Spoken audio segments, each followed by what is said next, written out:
মোৰ নাম শ্ৰী দীপজ্যোতি সিংহ।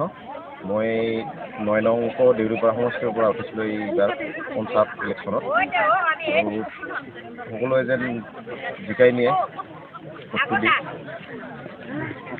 ৰাইজৰ সমৰ্থন কেনে পাইছে? ৰাইজৰ সমৰ্থনটো ঠিকে আছে, চবে ছাপোৰ্ট কৰি আছে। আৰু মানে জিকিছোঁ বুলি ধৰি লওক 100% মানে এইটো জিকা বুলি মানে কনফিডেঞ্চটো আছে।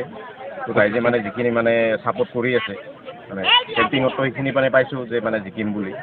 আপোনাৰ প্ৰতীক চিহ্ন কি? প্ৰতীক চিহ্ন মোৰ ঠেলাগাড়ী প্ৰতীক চিহ্ন।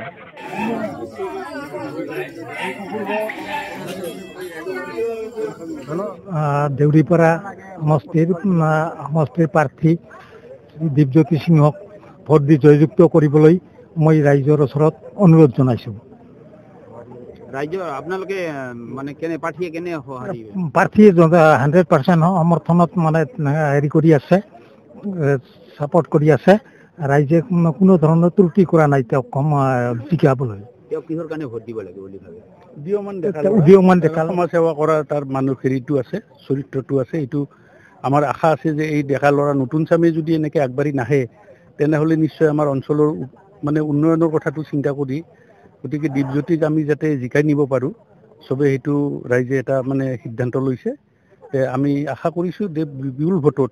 আৰু এইবাৰ এনেকুৱা এটা সুবিধা হৈছে যে আমাৰ এতিয়া পুৰণিকলীয়া এটা গান মনত পৰিছে যে ককা দেউতা নাতি আৰু হাতীৰ, যে 1 2 3 4 ছুটি দিলোঁ সেই সময়ত গৰু গাড়ী আছিল। এতিয়া আমাৰ এনেকুৱা হৈছে যে আঞ্চলিক পঞ্চায়তৰ কাৰণে হাতী চিহ্ন, অগপৰ হাতীৰ চিহ্ন, আৰু ZPCৰ কাৰণেও হাতীৰ চিহ্ন আহিছে।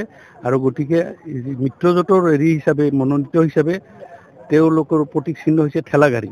গতিকে এনেকৈও গানটো গাব পাৰি যে 1 2 3 4 জুতি দিলোঁ ঠেলাগাড়ী, দেখিছানে হাতীয়ে চলায়।